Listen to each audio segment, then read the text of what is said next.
Hello friends, welcome back to scan scholars. And आज हम बात करने वाले हैं ऑर्थो वोल्टेज के एक्स-रे ट्यूब के कंट्रोल पैनल के बारे में। So let's radiated with knowledge.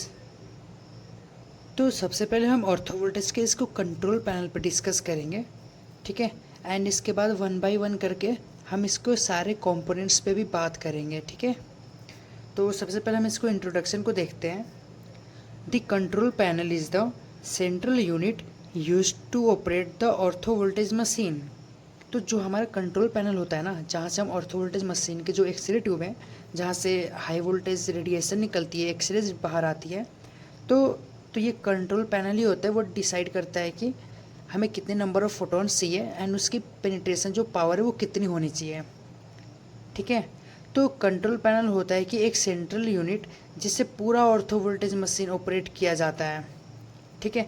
यहीं से टेक्नीशियन या जो भी हमारे पास ऑक्यूपेशनल वर्कर्स हैं, तो वहीं से वो सारे टेक्नीशियन सिस्टम को कंट्रोल करते हैं, ठीक है। उसी को हमने कंट्रोल पैनल कहते हैं।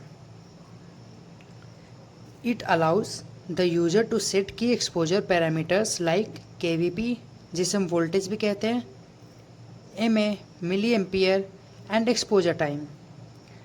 तो जो हमारा एक्सपोजर पैरामीटर्स होता है, तो इसमें जो हमारे इस पैनल से हम इस टेक्नीशियंस के थ्रू या जो भी ऑक्यूपेशनल वर्कर्स हैं, उनका एक की एक्सपोजर पैरामीटर्स होता है, ठीक है, जो हमारे कंट्रोल पैनल में ही ऑलरेडी एम्बेडेड होता है।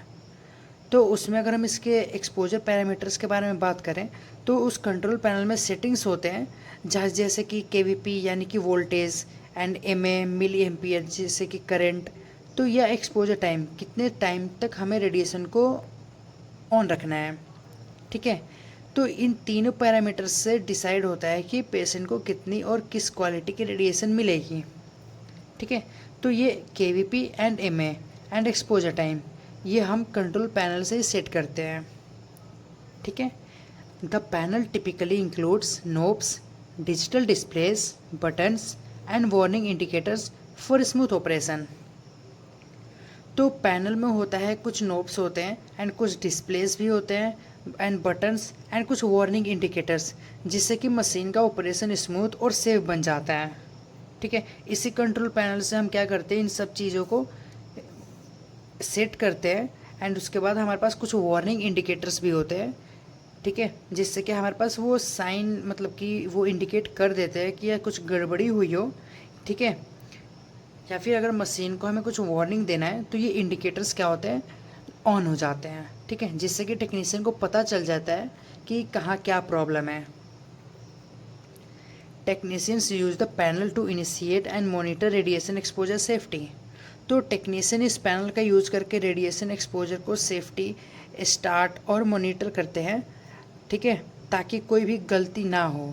मतलब कि हम एक ही पैनल से हम सारी चीज़ों को कंट्रोल कर सकते हैं, चाहे वो हमारे पास एक से ट्यूब को कंट्रोल करना हो या फिर हमारे पास मशीन को ऑपरेट करना हो। The panel includes safety interlocks, emergency stop buttons. तो इस पैनल में सेफ्टी इंटरलॉक्स होते हैं और इमरजेंसी स्टॉप बटन भी होता है, जो किसी भी इमरजेंसी में मशीन को तुरंत बंद करने या शट डाउन करने में हेल्प करता है। Precise control via the panel ensures accurate radiation delivery to the targeted area. And सबसे इम्पॉर्टेंट चीज़ कि ये कंट्रोल पैनल की मदद से हम रेडिएशन सिर्फ टारगेट एरिया तक इनिशिएट रहती है, मतलब कि हमें जो भी टारगेट है, जो भी ट्यूमर पे हमें डोज देना है, ठीक है, वहाँ तक ये क्या क्या लिमिट हो जाती है। एंड जहाँ पे जितने एरिया तक ट्यूमर होता है, ये डोज उतनी तक मिलती है, ठीक है, क्योंकि हमने ऑलरेडी पैनल से सेट कर रखा है कि हमें रेडिएशन की पेनिट्रेशन पावर कितनी चाहिए एंड उसमें नंबर ऑफ फोटॉन्स कितने चाहिए, जिससे कि क्या होता है, जो भी हमारे पास हेल्दी टिश्यूज़ हैं वो सेफ़ रहते हैं। सबसे पहले हम बात करते हैं केवीपी सेलेक्टर, मतलब कि जो भी हमारे पास रेडिएशन की पेनिट्रेशन पावर, उसकी स्पीड, उसकी भेदने की क्षमता कितनी होगी, ठीक है, वो सेलेक्ट करते हैं हम अपने कंट्रोल पैनल से। Controls the penetration power of beam. तो केवीपी जो सेलेक्टर होता है वो कंट्रोल करता है कि एक्सरे बीम की पेनिट्रेशन पावर कितनी होगी, ठीक है। Higher KVP equal to deeper penetration used for deeper lesions. तो अगर हम हाई केवीपी को यूज़ करते हैं तो बीम ज़्यादा डीप तक जाती है, मतलब कि बॉडी में ज़्यादा डिस्टेंस कवर कर पाती है। एंड जो डीपर में जो भी लीजन्स है, फिर जो भी ट्यूमर है, वो ट्रीटमेंट के लिए ज़रूरी होते हैं। तब हम इससे केवीपी को इंक्रीज़ करते हैं, जिससे कि पेनिट्रेशन पावर रेडिएशन की बढ़ जाती है एंड वो हमारी बॉडी के डीपर सरफेसेस में जाके ट्यूमर को ट्रीट कर सकते हैं। Technician selects KVP based on treatment sites. तो टेक्नीशियन ट्रीटमेंट साइट को देखकर ही सुटेबल केवीपी वैल्यू को चूज़ करता है, ताकि रेडिएशन एक सही डेप्थ तक पहुंच सके। एंड अब नेक्स्ट है एमए सेलेक्टर। एमए का मतलब होता है मिली एम्पियर, ठीक है। कंट्रोल्स द ट्यूब करंट और नंबर ऑफ इलेक्ट्रॉन्स। तो एमए सेलेक्टर कंट्रोल करता है हमारे ट्यूब के करंट को, कि हमारे ट्यूब को, हमारे जो भी फिलामेंट्स है कैथोड साइड के, उनको कितनी करंट मिलेगी, यानी कि कितने इलेक्ट्रॉन्स जनरेट हो रहे हैं वहाँ पे, ठीक है। इसका मतलब ये होता है कि नंबर ऑफ इलेक्ट्रॉन्स वहाँ पे कितने जनरेट होंगे, ठीक है। यहाँ पे हमारे पास बीम की पेनिट्रेशन पावर डिसाइड होती है एंड इस पे हमारा नंबर ऑफ इलेक्ट्रॉन्स कितने आएंगे, एंड नंबर ऑफ इलेक्ट्रॉन्स से तो नंबर ऑफ फोटॉन्स भी ज़्यादा होंगे, ठीक है। Higher M A equal to more radiation effects dose rate. तो यहाँ पे higher milliampere, high M A का मतलब होता है कि ज़्यादा रेडिएशन का प्रोडक्शन, और डायरेक्टली ये डोज रेट पे इफेक्ट पड़ता है इसका, ठीक है। क्योंकि हमारे पास इसकी एम ए की पावर क्या हो चुकी है, हाई हो चुकी है। अब हाई है तो इसका मतलब मोर रेडिएशन, मतलब कि अगर एम ए हम हाई रखते हैं या हम एम ए को इंक्रीज़ करते हैं तो नंबर ऑफ़ इलेक्ट्रॉन्स बढ़ेंगे।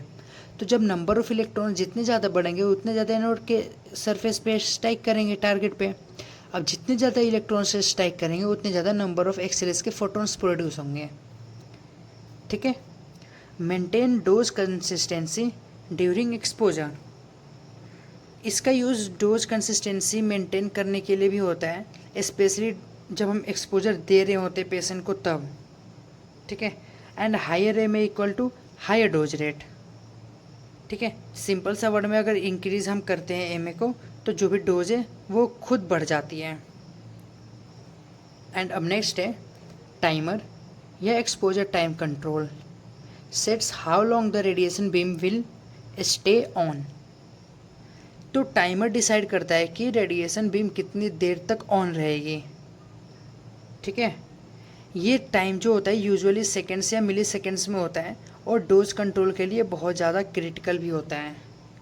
Precise timing is critical for dose control, ठीक है।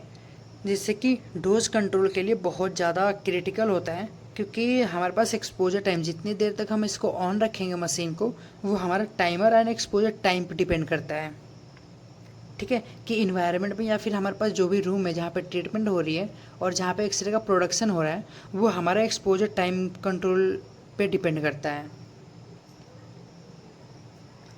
एंड अब नेक्स्ट है डिस्प्ले पैनल।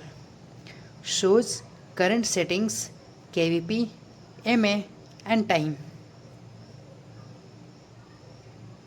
जो डिस्प्ले पैनल पर टेक्नीशियन के करंट सेटिंग्स दिखाई देता है, जैसे कि केवीपी किलो वोल्ट पीक, ठीक है, MA milliampere and time. तो ये हमारा जो भी होता है वो हमारे डिस्प्ले पैनल पे शो होता है कि केवीपी कितना है, एमए कितना है, एंड जो भी हमारा टाइम है वो हम कितना दे रहे हैं, वो सब हमें इस डिस्प्ले पे शो होता है। Some advance systems also show patient data और वार्निंग मैसेजेस। तो कुछ एडवांस मशीन्स में पेशेंट डेटा और वार्निंग मैसेजेस भी शो होते हैं, जो सेफ्टी और एक्यूरेसी दोनों के लिए हेल्पफुल है, ठीक है। एंड अब नेक्स्ट है exposure switch, use to manually start the radiation exposure. तो ये switch manually radiation exposure start करने में काम आता है, ठीक है। Often has a 2 step safety press mechanism, और ये सेफ्टी के लिए इसमें 2 स्टेप प्रेस मैकेनिज्म होता है, जैसे एक्सीडेंटल एक्सपोजर से अवॉइड हो जाता है, मतलब कि हम बच सकते हैं, क्योंकि उसमें 2 बटन्स होते हैं। सबसे पहले हम इसमें एक स्मॉल बटन होता है, दूसरा वाला लार्ज होता है।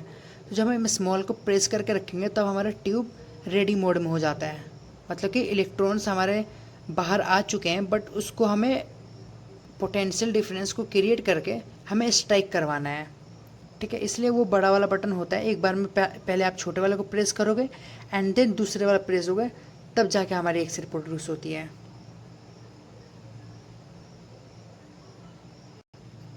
नेक्स्ट है emergency stop button, instantly cut offs power in case of mall function.